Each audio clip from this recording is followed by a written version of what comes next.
First, an observation. When I sit here before the meeting for 15 minutes, 20 minutes, whatever, I look out at the sea of faces before me, and guess what I see? I see faces that look at me pleadingly. The pleadingly faces say to me, "Please tell me what to think next." The pleading faces say, "Tell me what to do next." I am sitting here, a little machine with all the little electric gadgets inside of it, with a button on it. Please come along and push the button so I'll know what to do with myself for the next 30 seconds. That's exactly what I see on your faces.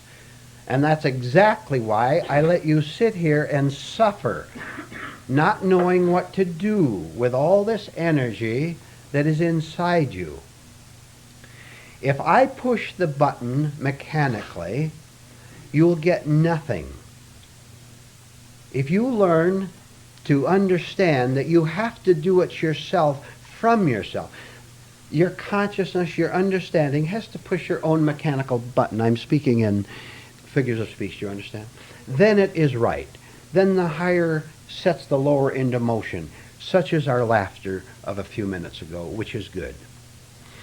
If you want me to lead you in the laughter, it will be hollow laughter for the most part, because you've just have simply followed orders on it. Not only that, but you want to please me by laughing. Part of it is genuine, part of it is not. Matter of fact, you felt certain relief in a little laughter, did you not? Because I told you yesterday, you're not able to do it from yourself. You can't smile from yourself. You have to wait till someone gives you the lead.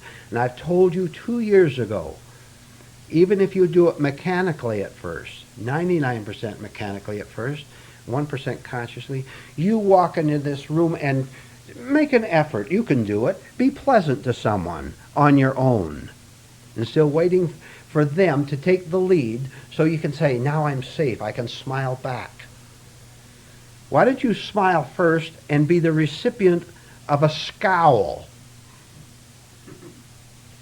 so that you can work on yourself? That would be a shock for you.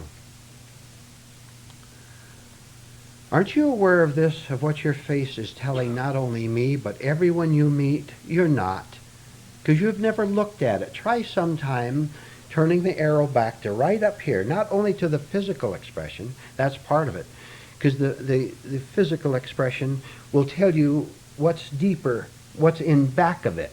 Then you can see the psychology that brings up and causes that physical expression to be what it is. Defensiveness, neutralness.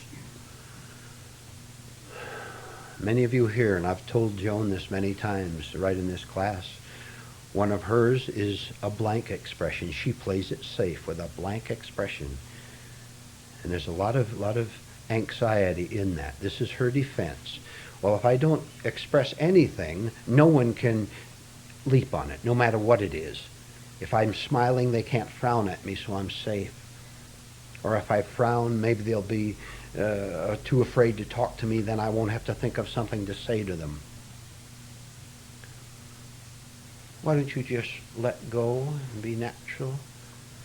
Live from yourself instead of waiting for the cue, for the signal from outside.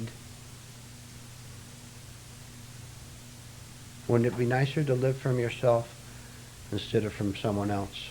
Because if you live from someone else, then they have the whip, and they can do anything they want with you. Don't you want to be in charge of yourself and therefore in charge of everyone else? Or do you think that there's advantages in just being a slave and letting the prison keeper give you the commands? Get up in the morning, go out in the machine shop and grind out these pieces of machinery till noon, have lunch at 12, etc., etc.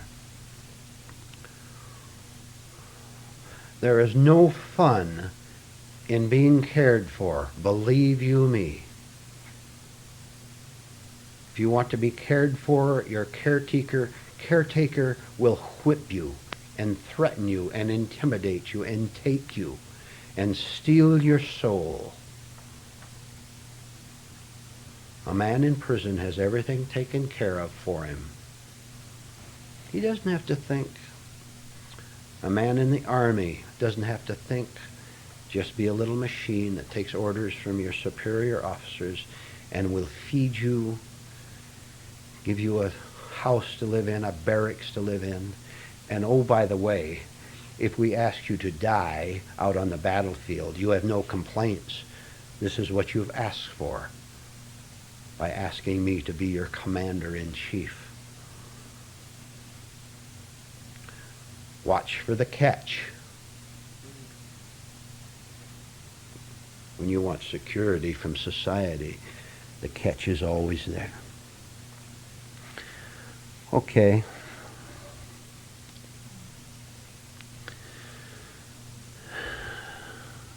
Fearing truth is like fearing sparkling stars. Would you write that down and use that as a title of a tape, Joan, please? Fearing truth is like fearing sparkling stars. It's a little bit poetic, but it's not bad. Let's take advantage of the figure of speech in it. If you see sparkling stars, you are in the dark, or I am in the dark, are we not? We look up to something that is higher than us, something that is not a part of our traditional nature, our habitual self-punishing nature.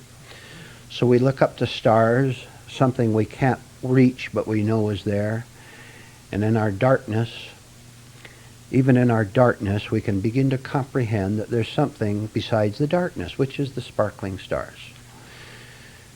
So much for the use of the illustration. And on to the main point. You are not even at the point yet where you see deeply that you fear truth.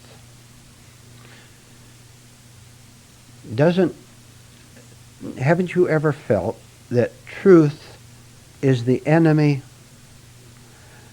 And haven't you ever felt that the part of you that fears something higher than you, the part of you that maybe the problem is the part of you that fears the truth instead of the truth itself? Our resistance, our hostility, our wish to not hear something higher than what we already know. But the point is this, and it's believe me, it's very difficult to put into words, but we're working at it. I'm working to say it, and you're working to understand it, which is simply this. Unknown to ourselves, we are in terror of the truth. We're in terror of the truth because we are quite sure, in quote marks, that it is trying to take something away from us that we presently name as valuable, that we unknowingly say to ourselves is essential to my survival. Truth, don't take away my wish for an exciting time on the hot town tonight. Don't take that away from me, because I won't know what to do with myself tonight. I'll have nothing that keeps me racing 60 miles an hour through this evening. Truth, don't take that away from me. So I consider truth's invitation to slow down and stay home some night and be quiet and look at myself and try to understand what's going on. I take that invitation of truth to stay home and do the hard thing instead of the easy thing. Easy thing is to go out on the hot town tonight. The hard thing is to stay home and to begin to shatter the pattern of going out on the town tonight. So unknown to myself, I take the invitation to salvation as an invitation to destruction, which of course, in a new way, a different way which I can't comprehend, it is. How'd that sentence come out? I get it going so long, I don't know if it finished right. Try to see where we fear anything at all. By studying that fear, we can begin to see that we take it as a challenge to our present values. This is good for me. It is good for me to be protected by another human being.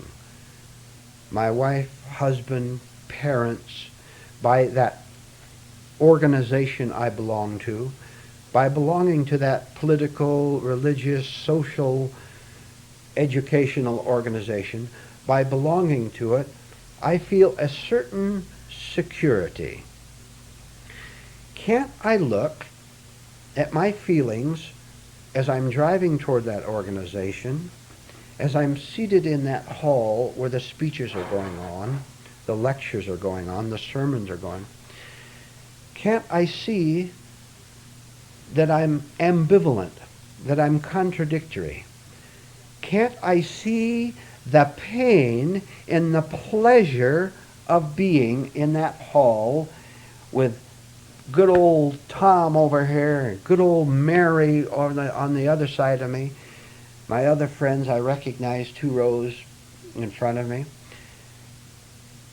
Can I recognize the uneasiness in my ease? Can't I see I hate what I love? Can't I begin to put forth the question, why am I here?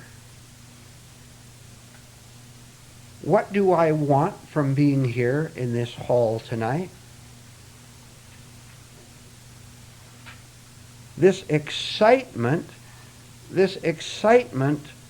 of the political talk, the religious sermon, the excitement, which by the way I only hear very little of. I really don't pay much attention to it. I just want to be out there where I feel good, feel protected.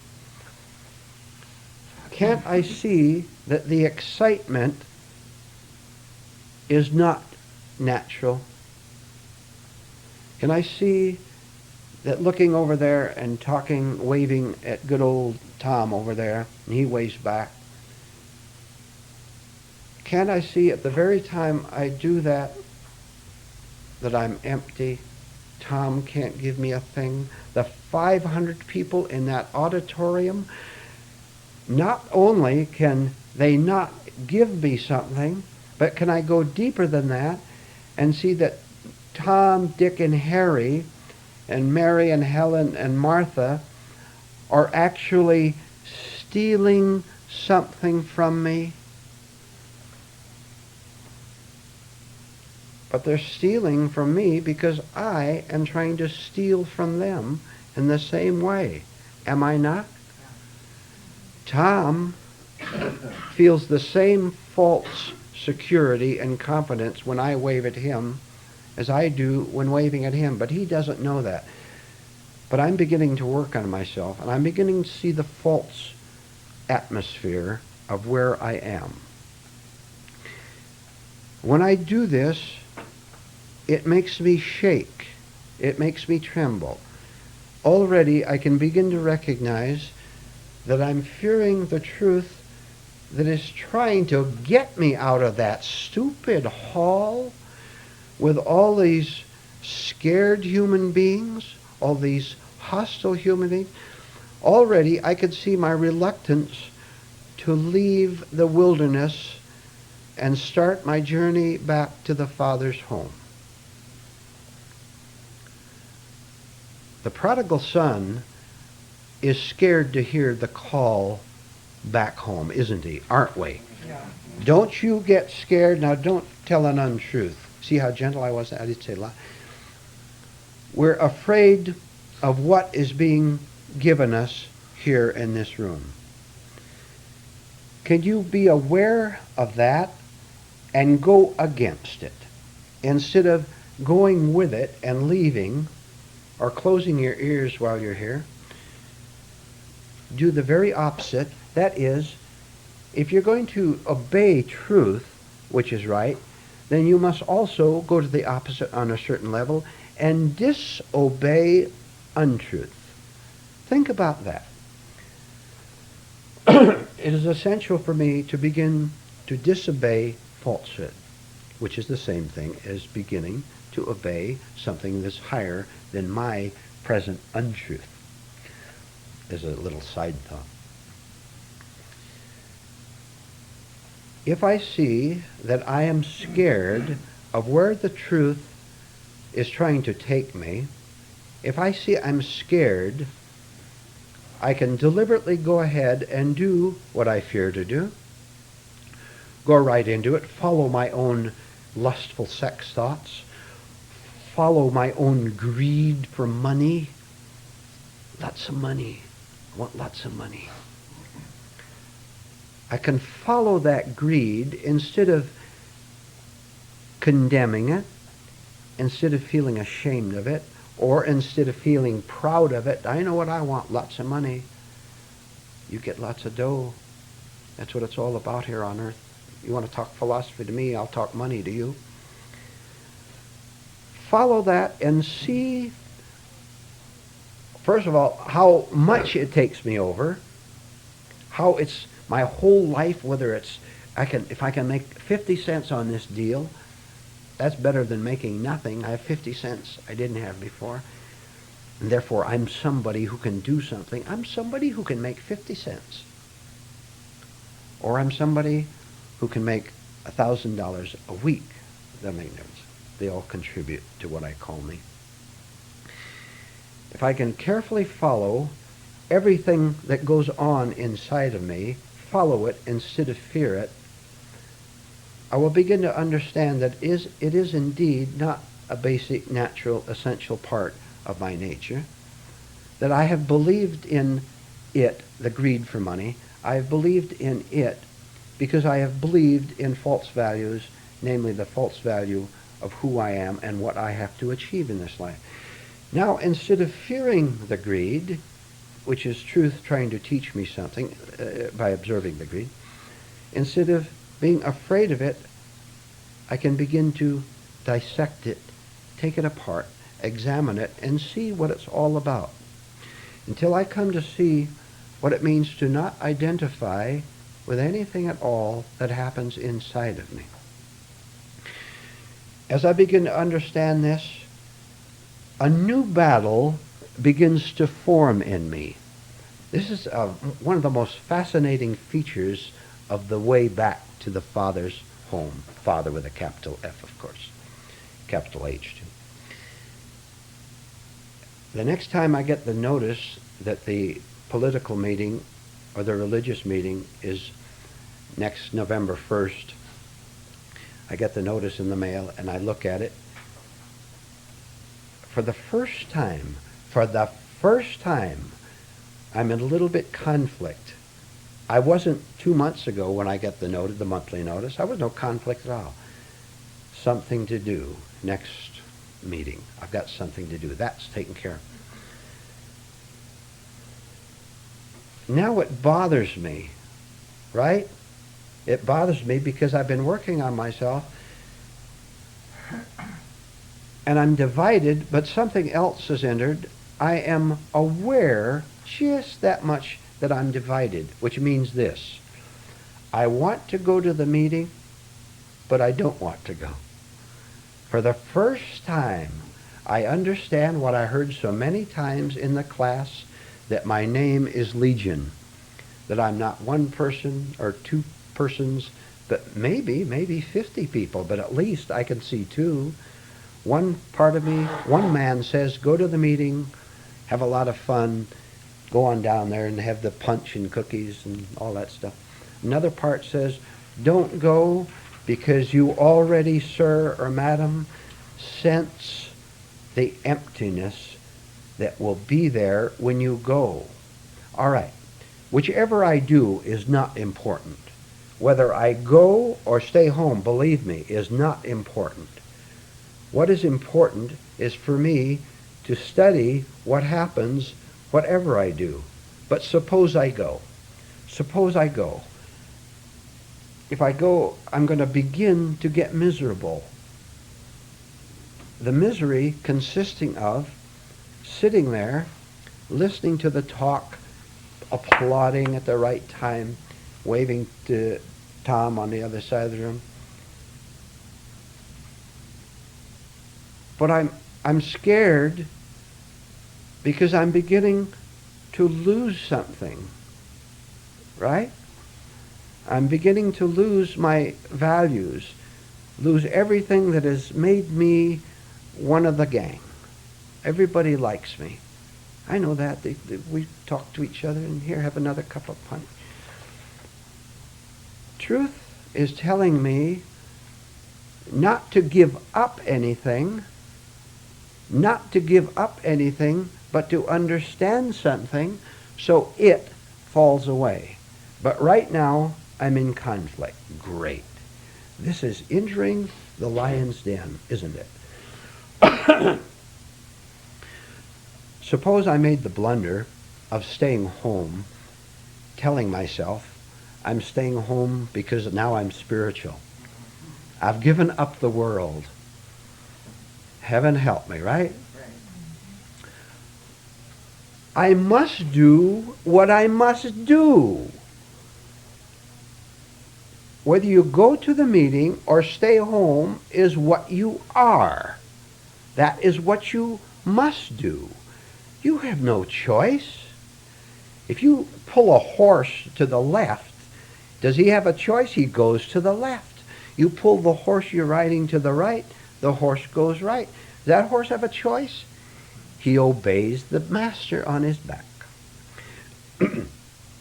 We obey the dark master on our back, pretending that we have a choice. We don't.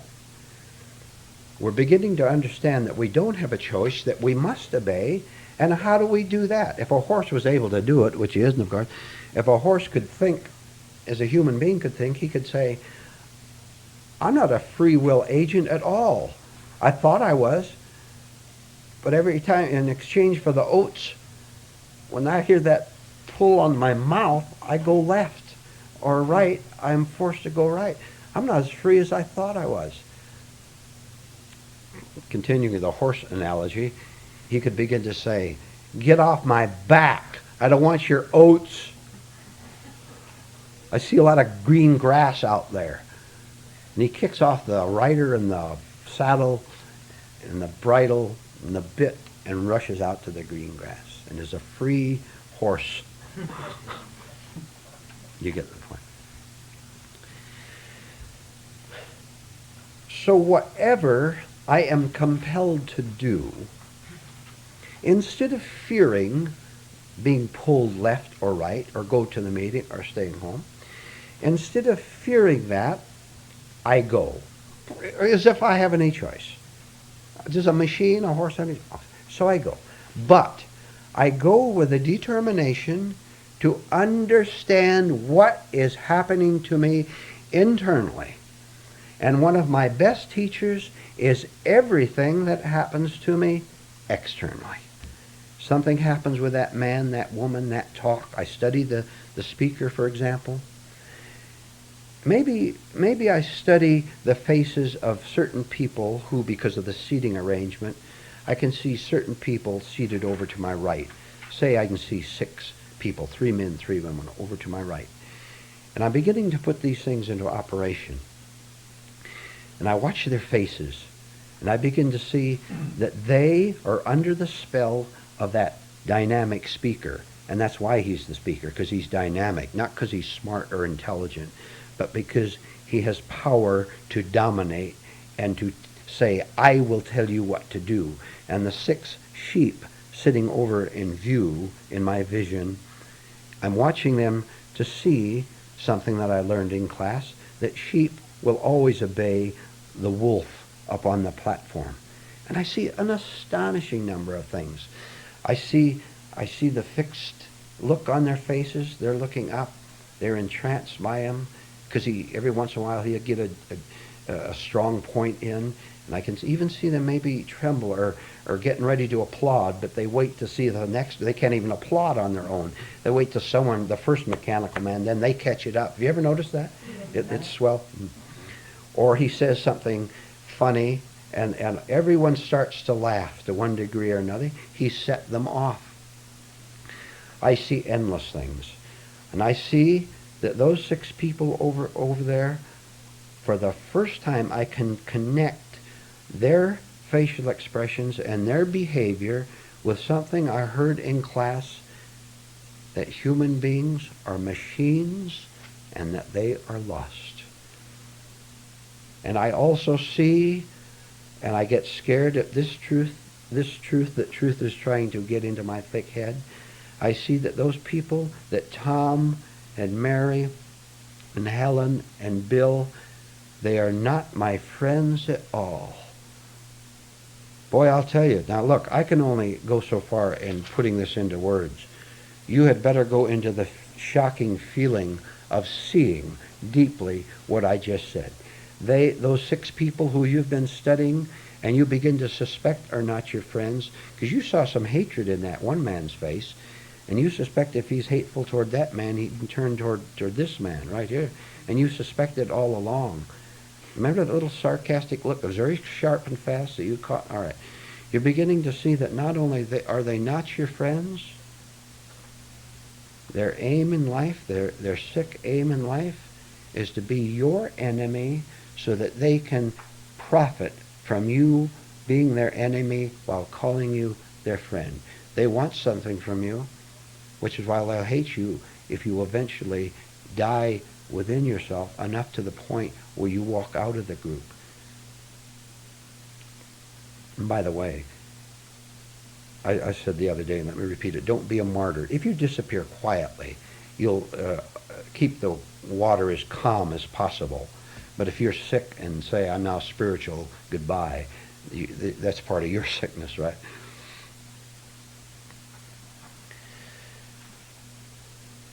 Give lots and long thought to the idea that we fear the truth that is trying to give us something good. We fear truth is trying to take something away from us, which indeed it is. It's trying to take away my sickness, my compulsive need for security in the crowd, which is false, or the delusory security of repeating certain thoughts, slogans, feelings inside my own system. I fear that if truth takes away all this mechanical machinery, that I won't know what to do. And that is true. You won't sit here in this room waiting for a cue from me or from someone else. You won't have anyone to tell you what to do. That person is gone. He's vanished. How can I say the next words rightly with a proper emphasis? Let me see if I can try. You won't be a sheep in which the wolf in sheep's clothing can dictate to. You won't be a sheep at all. Instead of being a sheep, you will be something else that doesn't have a name. Not a sheep, not an eagle, not a lion. There will be nothing there at all, see? But in this nothing there at all, in this blank space, in this absence, is someone, something that doesn't have to take orders from out there, or even in a very special way from in here. Because there, in the higher sense, there are no orders. Because orders mean that someone is giving an order to someone else, and that's the vision. So there's something, someone there who is whole, whose very being is the order. So that you're living spontaneously, freely from yourself, with nothing to do but to be fully yourself. Repeat. With nothing to do but to be wholly who we really are. Then, exterior activities, which are part of the whole, your family, your friends, your business life, your sex life, your social life, your pleasure in taking walks and in planting tulips. All that becomes easy and natural.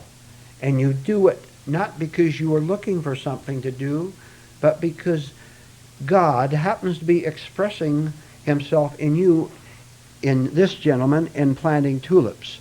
And this lady, it's in playing the violin. And this gentleman back here, it's in doing something he likes to do. Because it's not harmful to the individual, being an expression of the capital all. Let's try to see where we fear truth. Having seen where we fear truth, let's go right ahead and understand why. Understand the whole process. And out of that will come a new wholeness. You want leading, do you?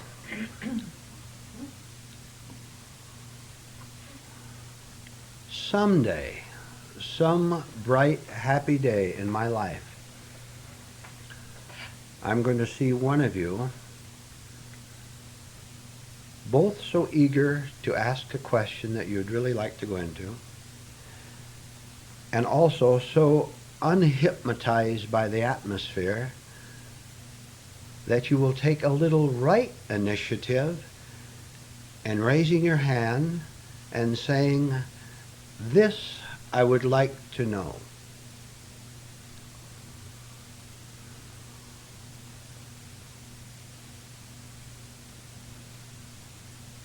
Or are you afraid to pass from passive to active, properly so?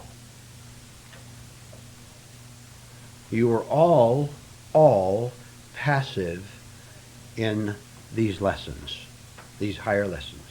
You're all 99%, 99 and 9/10% passive. For your sake, be a little more active. You're given that opportunity on Sunday to be the active force, and the rest of us, including myself, become the passive. We listen to you and get things from you. Try to leap over into the active part.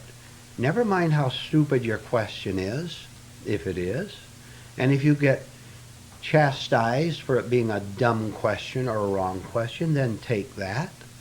You've dared it, haven't you? You've dared to look foolish. This is the last thing we want to do, isn't it? To look foolish. You know, there are about 5 things. Someday I'm going to sit down and write a list of the things we fear most, and that is one of them. The fear of appearing foolish. It's because we have the image of being wise. And do you know another one? Listen to this and watch. The fear of being blamed. Human beings will do anything to avoid being blamed for something. Why don't you take the blame if it belongs to you and work from that? All right, what would you like to talk about?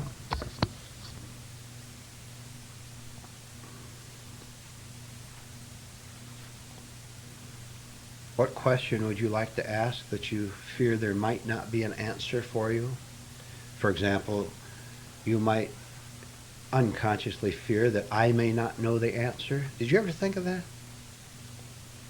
Why don't you ask it anyway and see what happens? Watch me as I respond, for example. If I don't know the answer, what an opportunity you have to find it for yourself.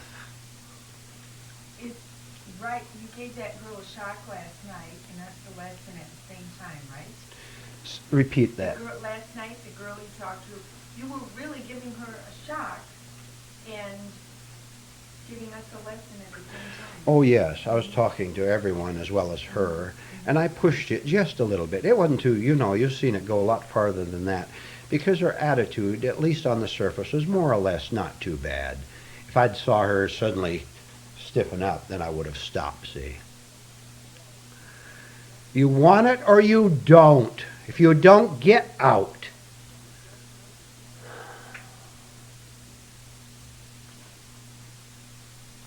Vernon, you said something before the break about we don't really decide what we're going to do. I mean, that we're like a machine and we're following our compulsion, but to watch what is happening inside us.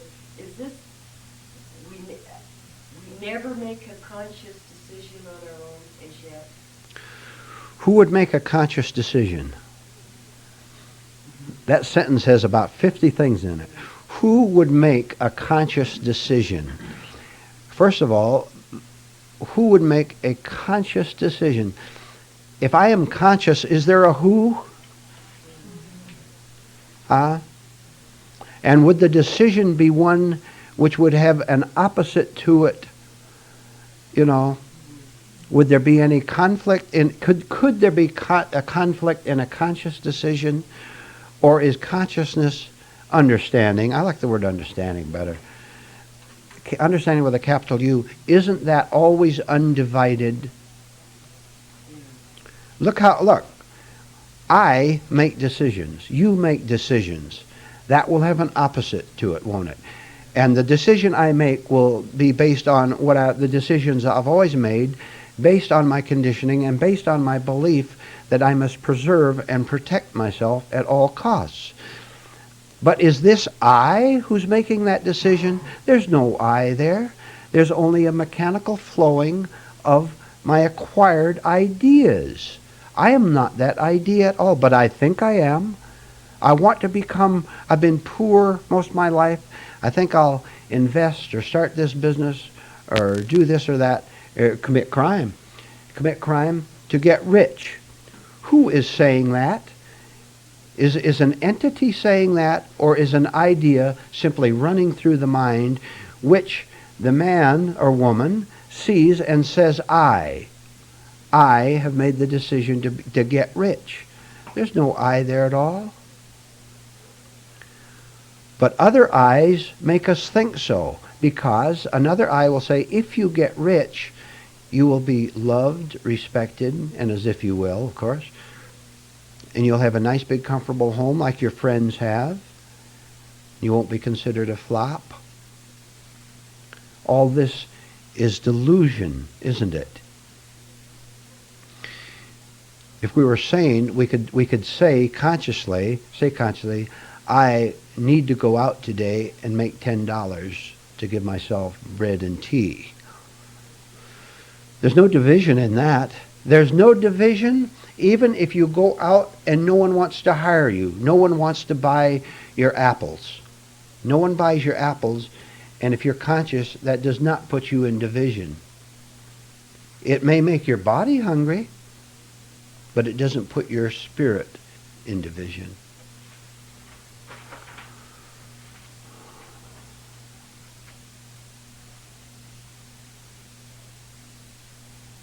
Watch yourself. Let me see if I can put that a different way. Follow yourself being led around. Wait a minute, Jim. Let's let that sink in just a little first. Notice how you are led around by something up here, and the whole body for that matter. Notice how I'm taken to that meeting. Maybe even I get up and get out of that meeting during the break. Notice how I go to the store and buy something. Why did I buy that picture? What in me? Now, I didn't buy that picture. Something in me, some force in me said, I like that picture. I'm going to spend $200 and get it. That wasn't me. That was something deciding for what I call me. Watch how we are led over there and up there and down there and around there, which is the beginning of separation, the beginning of non-identification with my inner features, good, bad, indifferent. Jim, yes? This has been a point that I have had a discussion with this person said, well, okay, if there is no good in you, quote, in the human part, well then, what is it that takes you to class? Isn't that the good part? So then, if there is no decision, is then, there is like something like a magnetic force that draws a person here? Not a conscious decision? It's a small bit of consciousness. We've gone over that many Yeah. times. We've simplified it. Yeah. A wish for something different. It's been called magnetic center. It's been called a thirst for God, if you want to get religious.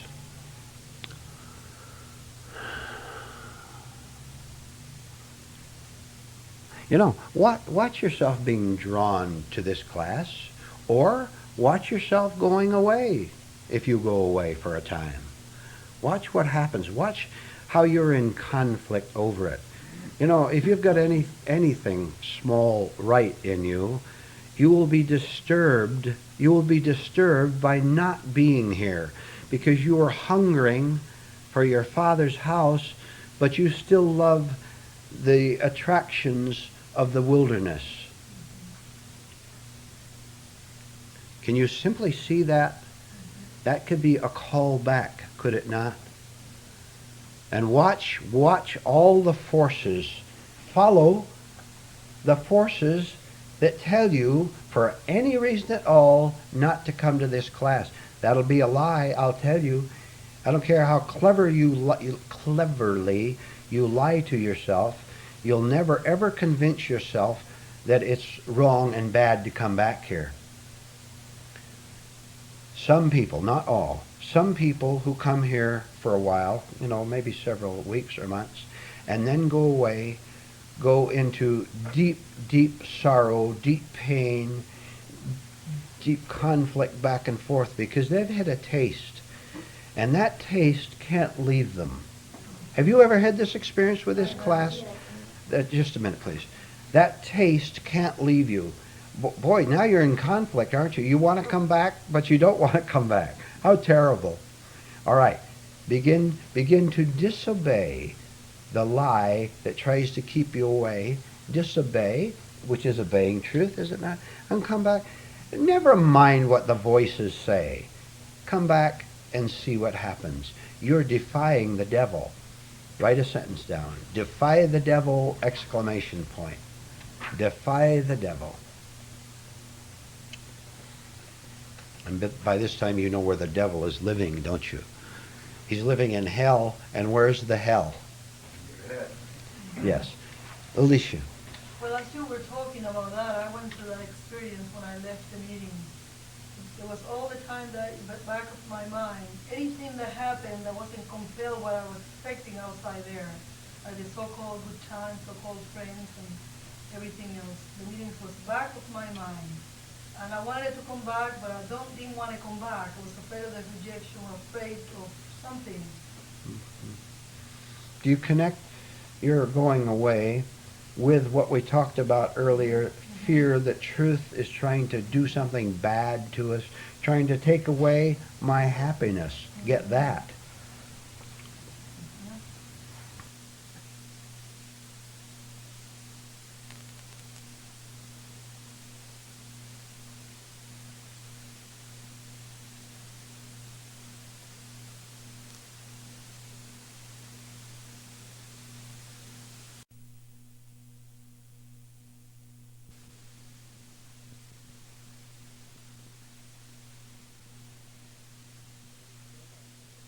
I was going to ask Leland to wait and let you let go of yourselves first.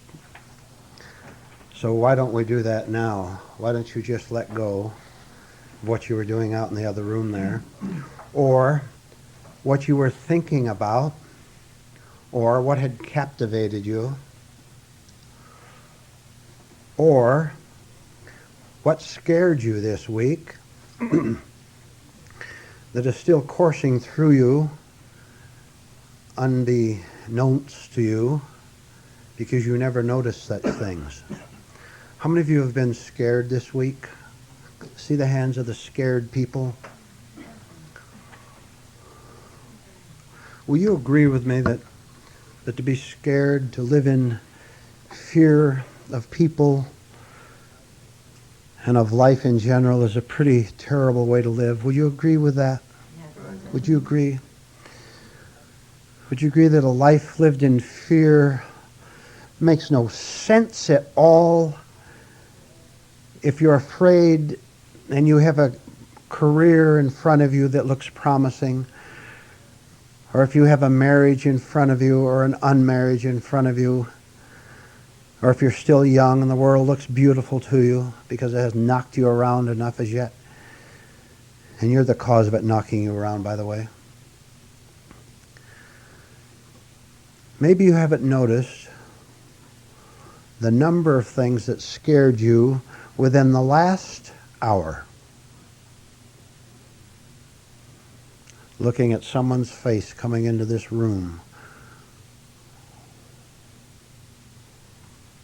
unconsciously reviving the memory of something that happened to you yesterday or a month ago, 20 years ago. You're so scared, let me tell you something. You had better wake up and listen. You're so scared you can't even behave properly.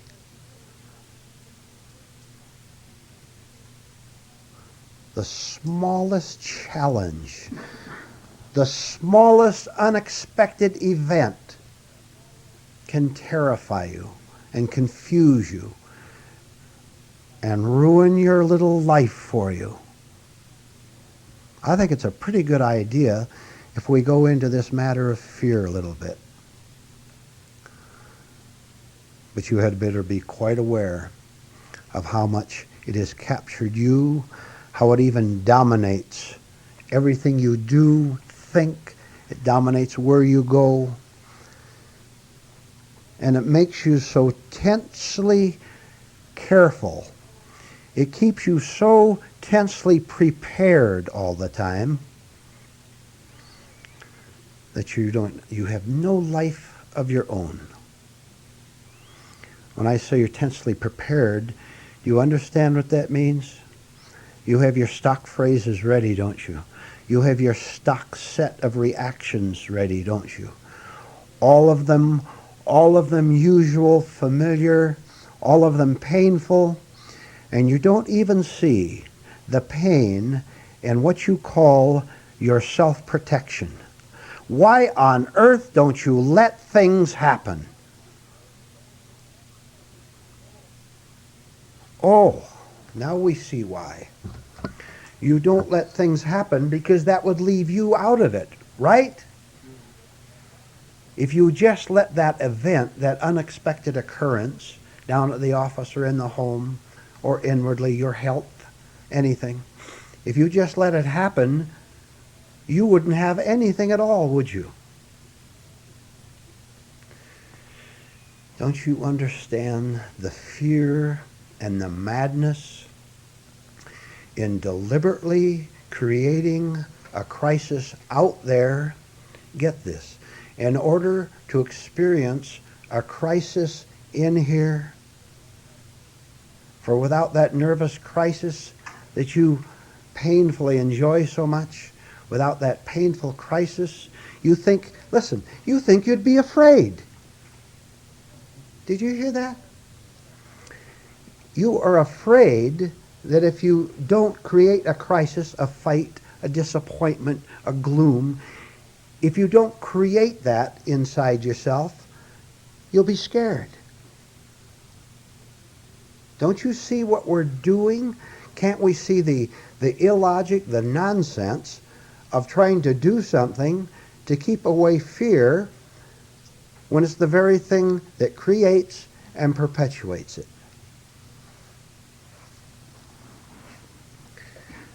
What if you were willing, and I'll have you read that in a minute, Joan.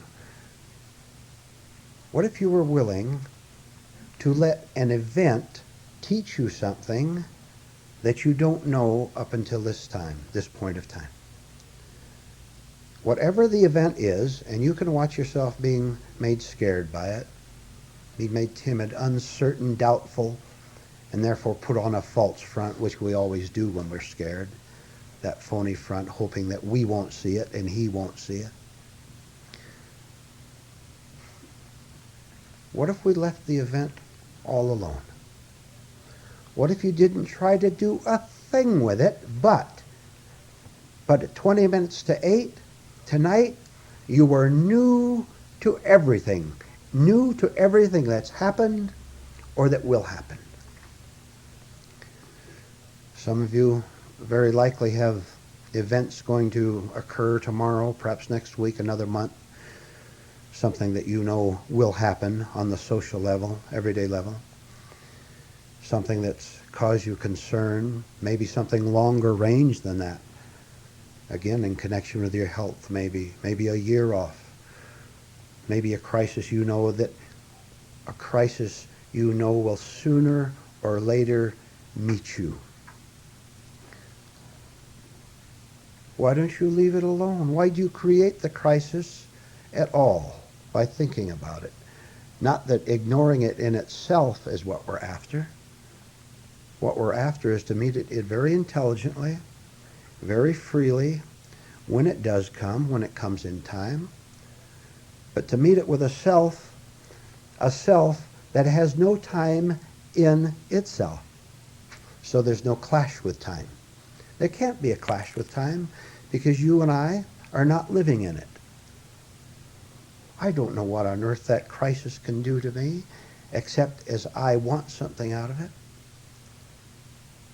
except as I may even want tears out of it, want the pleasure of fighting out of it, I want the pleasure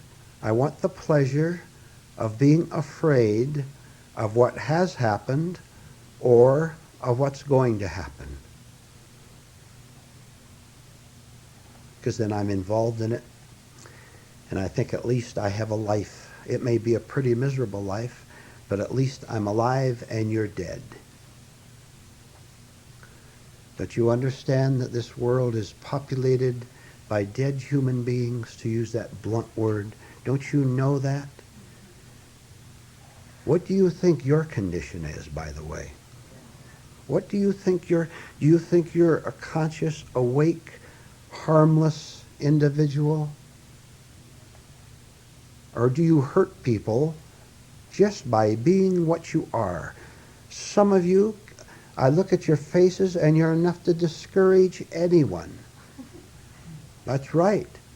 Someone who is weak enough and gullible enough to take the contagion from you and look at you.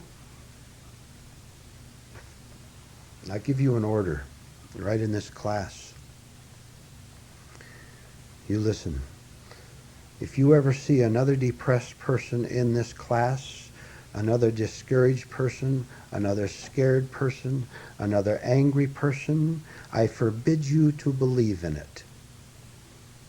You are forbidden to believe in that tearful, angry, frightened, confused face. Don't you dare. When you do, you're giving away the fact that you're on the same level as that person. That a mechanical force, you are giving away the fact that a mechanical, unconscious, negative, evil force has power over you. Now, isn't that sad? Isn't that sad that something has power to tell you how to feel? To control your reactions, your emotions, your day, your life. What a tragedy that you can be set off by anyone or anything. You understand, by the way, that even your best friends don't disturb you too much, because we have a mutual social agreement that we're going to play the game. We're going to pretend that we like each other, that we're cooperative, that we're pleasant, that we're generous. We'll play the mutual game. Play the mutual game.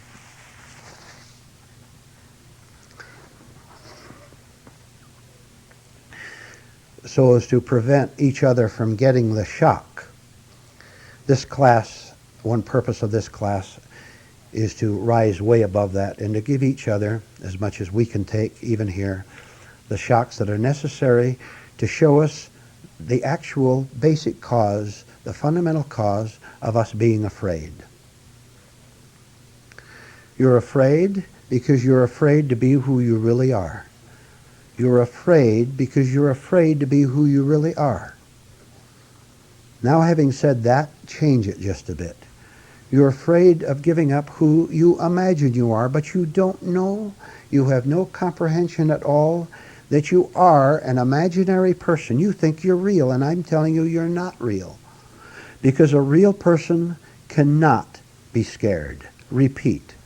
A real person cannot be scared. He can be challenged. That is, he can be, it's called temptation in the New Testament, for example.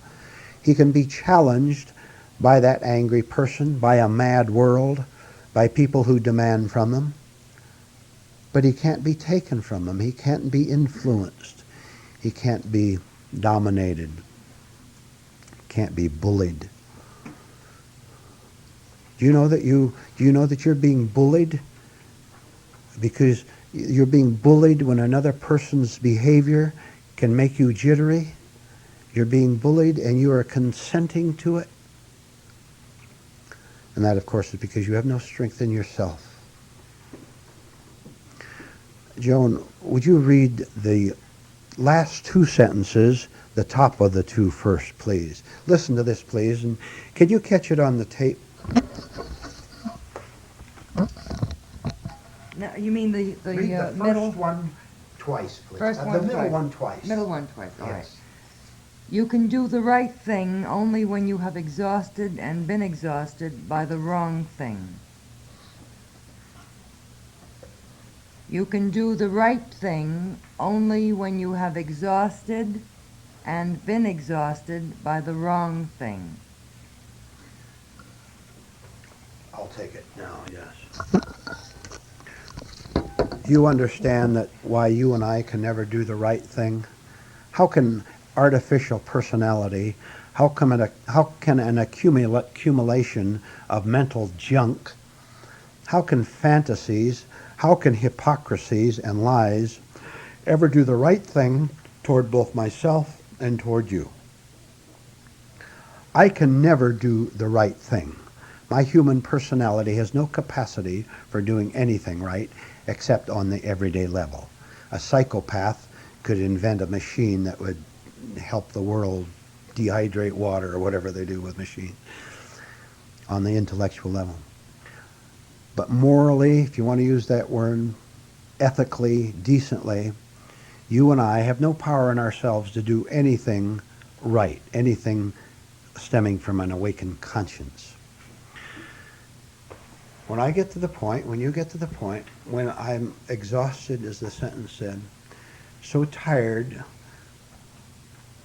listen, when I break down and cry, when I go hysterically mad because God and life or whoever it is, the enemy out there, won't give me what I want, when I get furious and hateful and want to blow up the world and scream, maybe I have a chance to become right. Not before. I'll repeat what I've told all of you. You had better understand what it means to cry. You had better break down. You had better fall apart. All this phony keeping yourself together with your thoughts and your defenses. Do you wonder that you're afraid? Do you wonder that you're scared when you know that at any second you could see through yourself? And at any second your wife could see through you? As if she didn't already, living with you all those years. But she keeps her mouth shut because she's playing the same game. Do you wonder that we stay scared when we're trying to do the impossible of keeping an illusion going while calling it a reality? I'm sorry, but in this class, you won't permit me to make you cry. You'd rather smile and be pleasant people.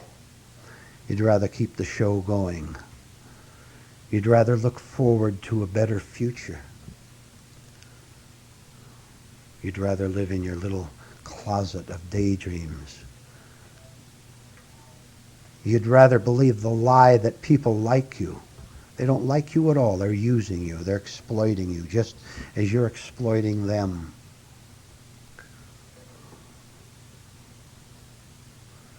The wrongness that we must exhaust and which must eventually exhaust us is the belief, the idea that I can save myself.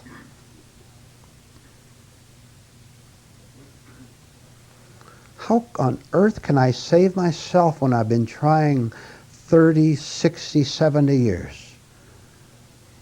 I haven't saved myself one bit. All I've done is prop it up in this corner, and it falls apart in the opposite corner. Then the next corner, and the next corner. And my life is spent wearily running around looking for more poles to prop up the haunted house.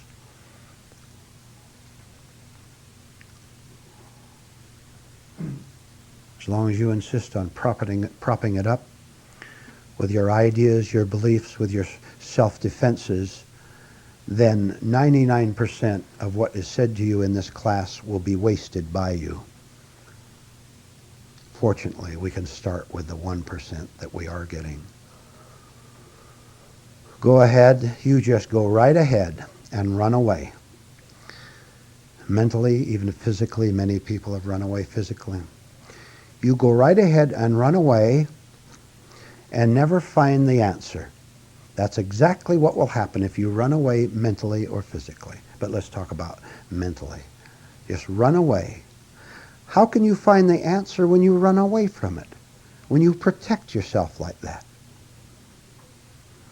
You know why we run away? We're afraid that the answer won't be what we like. We're afraid that it will be something that will force me to sacrifice something. I am afraid that reality will insist that I sacrifice the illusions that are driving me batty. Think about that. Are we mixed up or aren't we? Do you see the great hope, to use that word deliberately, the great hope we have ahead of us if we deliberately exhaust all our ideas about saving ourselves? If I exhaust the ideas about saving myself, lo and behold, there's no one left to save. And I am saved using the word I consciously instead of mechanically and with identification. When you say the word I consciously, you understand, you don't really mean it. You understand it. You're saying it because you understand that it's a convenient tool for expressing yourself. But there's no I. There used to be, and it was pretty hellish, wasn't it? The sooner we come to the end, the sooner we exhaust our idiocies, the sooner we're able to take the blows and the insults from reality, the sooner we'll get exhausted and get to the point where our fear is total. When your fear is total, you're on the edge of shattering the whole business of fear. Not while you have these petty little partial fears. You are afraid of this and you protect it with that. You're scared of this happening and so you deliberately do something to ward it off. Terror becomes total when you cease to protect yourself. That is a state of exhaustion where you're too tired to pick up the ego sword anymore. You're too weary and you lay there and you tell whoever you're talking to, you're not sure who you're talking to because you're in delusion or go ahead, slay me if you want. I just can't fight anymore. I have no strength left. God help me, I don't know what's going to happen to me. But I can't fight anymore. This is dying. This is dying to the ego self, to false personality. And out of that death comes life. Read the next sentence, please. You are rightly exhausted by the wrong thing when seeing there is no thought-constructed self which can do the right thing. You are rightly exhausted by the wrong thing when seeing there is no thought-constructed self which can do the right thing. Are you puzzled by that, Joan? Yeah. Read it again. Labyrinth. It's a- Read it again. You are rightly exhausted by the wrong thing when seeing there is no thought-constructed self which can do the right thing. That's kind of not clear? Yeah, now, okay. Get it? All right, ponder it during the break. Talk it over. Constructed what? Self-constructed. Read it once more, please. You are rightly exhausted by the wrong thing when seeing there is no thought-constructed self which can do the right thing. If you would connect it with the first sentence, you'd see it a little clearer.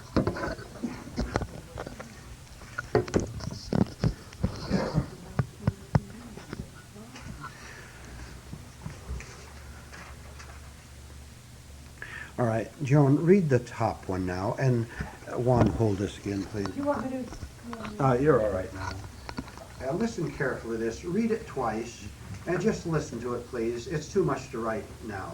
It's a paragraph, a short one. Listen to it, please, while Joan reads it twice. Follow it very carefully. An event or condition is harmless and neutral unless it is stopped by the intellect, which is filled with opposites. When stopped by any opposite, it becomes either painful pain or pleasurable pain. The secret of freedom is to stand aside and let an event or condition pass through the mind filled with opposites and go to higher understanding. All right, read it nice and loud and clear and slowly once more, please. This is very important. An event or a condition is harmless and neutral unless it is stopped by the intellect, which is filled with opposites. When stopped by any opposite, it becomes either painful pain or pleasurable pain. The secret of freedom is to stand aside and let an event or condition pass through the mind filled with opposites and go to higher understanding. How many of you do understand that?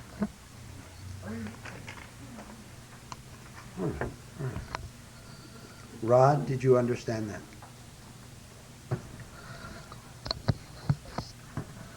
Why do you let that event give you painful pain or pleasurable pain?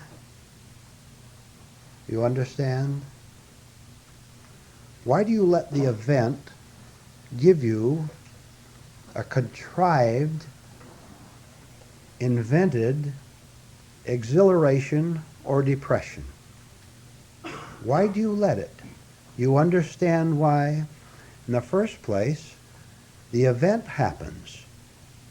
There's no pain in the event at all, obviously. There's no pleasure in the event. That happens in the mind, which works in opposites, yes and no, up and down, and so on. Hatred and love, or whatever.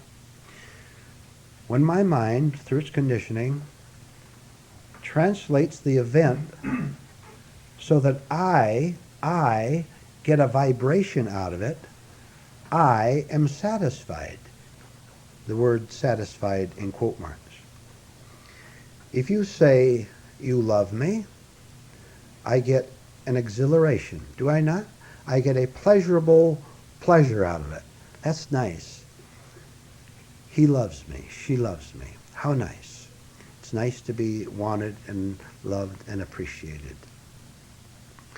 I get a feeling of self out of it, do I not? I'm somebody after all because my husband said so. My wife, my girlfriend said so. Thank you for affirming who I am. Okay. 10 days later. 10 days later, I see a little different kind of expression on your face. And now I know you who used to love me so dearly now hate me dearly. That's not too bad. That's not too bad. For you to hate me, I still exist, don't I? I'm still an entity apart from you. You know, I'll even wallow in that. You hate me, you reject me, all of a sudden you do something that unexpected that I didn't expect you to do, and I find myself alone. Well, it's a little bit of a shock, but the shock itself isn't too bad. Not too bad. I'm somebody who gets shocked. And now I can do any number of things to enjoy the pain, right? I can cry, I can get mad at you, I can say I hate you too, I can say I never liked you anyway.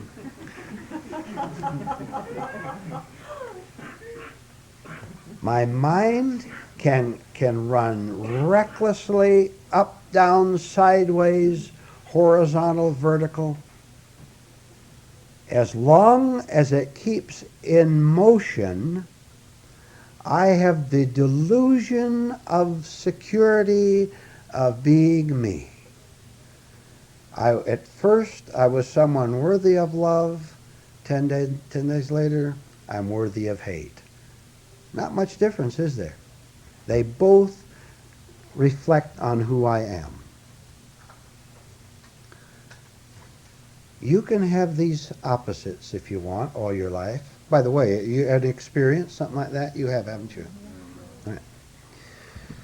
You can have the painful pain or the pleasurable pain, or you can have eternity. So which do you want, ladies? Which do you want, gentlemen? Which do you want, those of you listening to this tape? I said you can have your hostilities and then your apologies afterward, which are phony, of course. You can have these. You can be what you call being loved and liked and appreciated, and you can be very popular. You can even be hated. But you can't have that and have God at the same time. So it's very simple. We always come back to this. Do you want to have the hard work of getting rid of yourself, or do you want to do it the easy way of living with yourself and living in hell?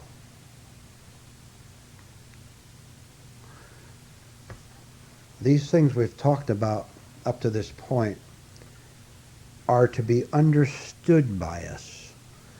They are to be understood 1,000 times more deeply than you think you understand them now.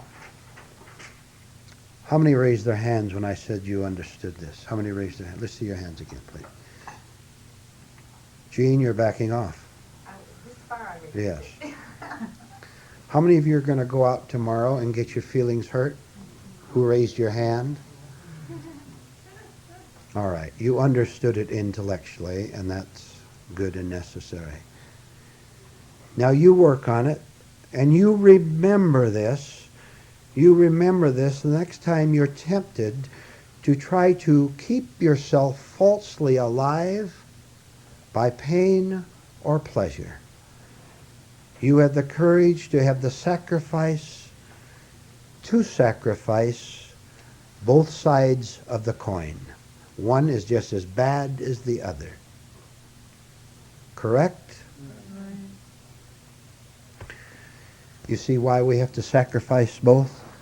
Because they're both part of the intellect, and to transcend, to rise above the intellect, we have to go above both of them because both exist on the level of the ordinary mind. when I understand this, when I am exhausted, when I'm so sick and tired of being loved by you one day and hated by you the next, and going through that pattern month after month, year after year, when I begin to see that I'm walking into the trap again and I say no, I'll buy you a new table, Leland. You get emotional. You don't have brains enough to get emotional. You know why? You're afraid of what you might feel. You had better begin to feel everything you've heard here tonight instead of intellectualize it. That is, if you want to rescue yourself while you're still a living man, a living woman.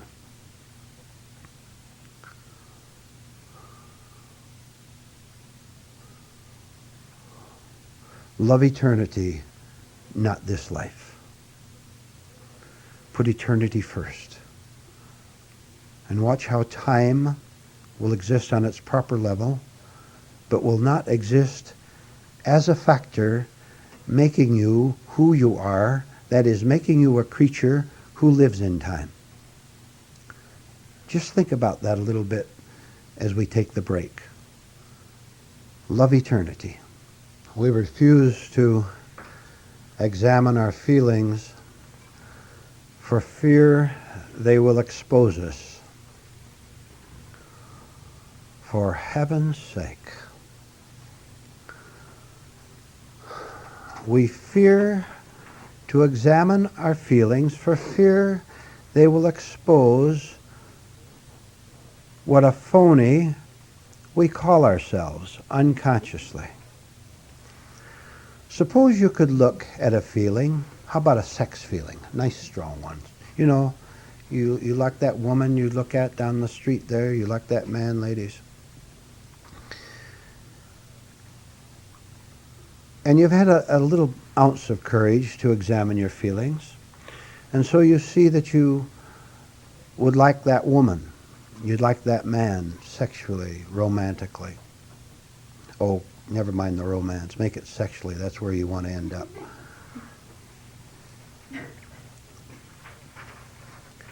Why can't you look at that feeling, just look at it, without permitting it to go into one of the opposites we talked about? What would be some of the opposites? There's endless ones just on this area alone.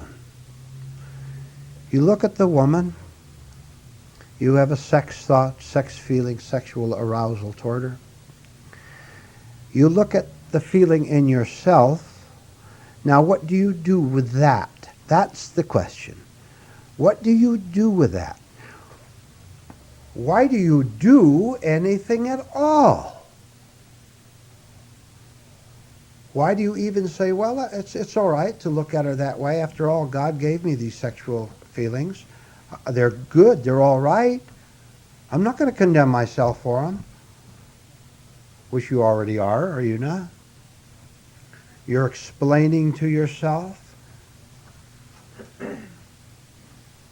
or you feel guilty about them, hide them from yourself. You go into any number of reactions. Why don't you see the feeling and try not to do anything at all about it, just to see what happens sometime. Don't do anything about it. Would that not put, or let me put it more positively than that, that would put an end to the mechanicalness in the feeling, and it would pass away. And this, by the way, is the beginning of command over sex. I didn't say that it would be the end of sex. I said that you would be in command of sex instead of sex being in command of you.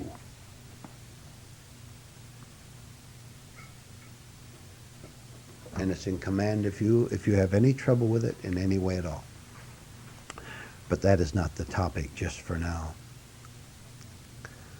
Look at a feeling, any kind of feeling. We're talking about being afraid earlier. Why do you react to the fear? Why do you do anything at all with the fear? Why don't you let it go?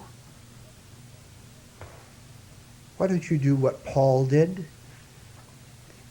Oh no, let's do better than Paul in the New Testament. Paul said, I die daily. Let's die secondly. That means a second. I thought I was so profound you wouldn't get it. So that there's no recreating ourselves,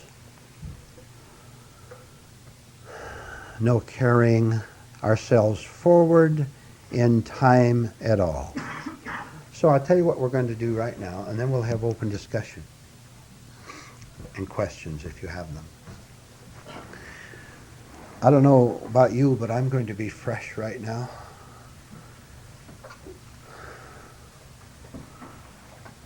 I'm going to be new right now, so that there isn't 1 second ago or 1 second to come,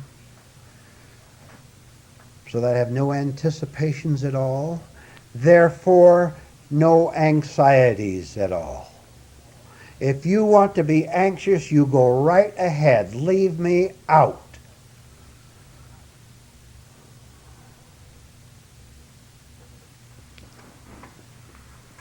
How nice to know that I don't have to keep calling the ghosts back that existed there when I was a 10-year-old child, and I used to be so scared. Remember how scared you were when you were 10 years old?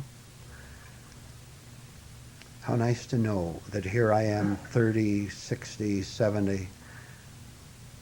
I don't have to call them back to live with me right now at all. I can be free of the whole haunted house full of ghosts.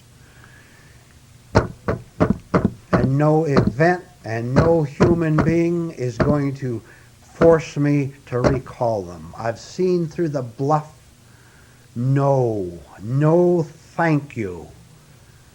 Dear friend, dear wife, dear husband, dear relative, you want to drive yourself into frenzied fear by living with yourself, go right ahead. You are not going to transfer that to me. I refuse it. I've found the secret.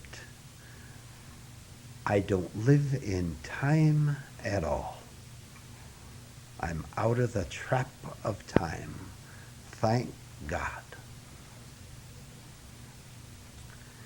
And by the way, the absence of time is God and eternity.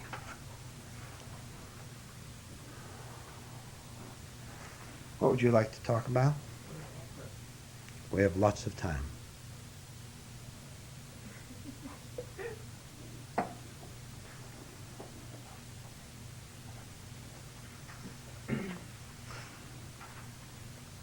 Yes, nice and loud and clear, please. Okay, I can understand, I think I understand what you're saying. I don't understand how to let go of time. Are you coming back to any more meetings? I hope so. This is my first. Do you think you'll be coming back to any more meetings? Yes. Well, let's find out. What was your question again? My question was, I don't exactly understand how to let go of time.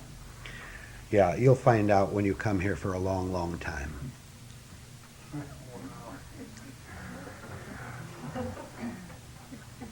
Can I ask another question? Sure. How do you become uninvolved in other people's lives? Were you here at the talk tonight? Yes, I was. You didn't understand that I answered your question? Well, I basically understand that you answered my question, but I still don't feel freed up from other people's emotions tied up with your existence. Would you explain back to me what you understood? Well, I heard you expressing, why buy into somebody else's anxieties. Yes, that's right. Well, how do you remain emotionless when you're involved with other human beings? Who are you? Who am I? Time? My name? Did you have trouble with the question? No. I just don't see your That's all right. saying. I did this deliberately, and the rest of you were watching. When you're free of yourself, the self that lives in time, you will have no problem with anyone else because you no longer have a problem with yourself. Do you understand that you now have a problem with yourself? Yes or no? Do you have a problem with yourself? Yes. Yes. So you have problems with other people based on your problem with yourself? My emotions. Yes, that's Towards part of others. it. That's Or part towards of it. myself, whatever. Yes, that's part of it.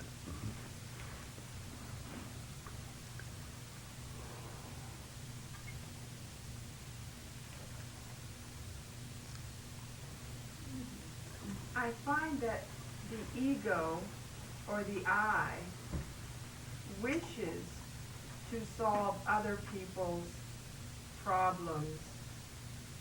Therefore, I get involved. What reward do you get from, quote mark, solving their problems? You didn't mind the quote marks, did you? Well, I can see now that I get a feeling of being somebody from it. Why don't you give that up? Okay. Think of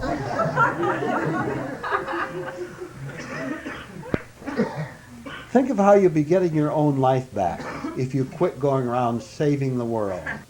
You know, you can come to these classes for one time or for 10,000 times and still remain very, very self-deceived.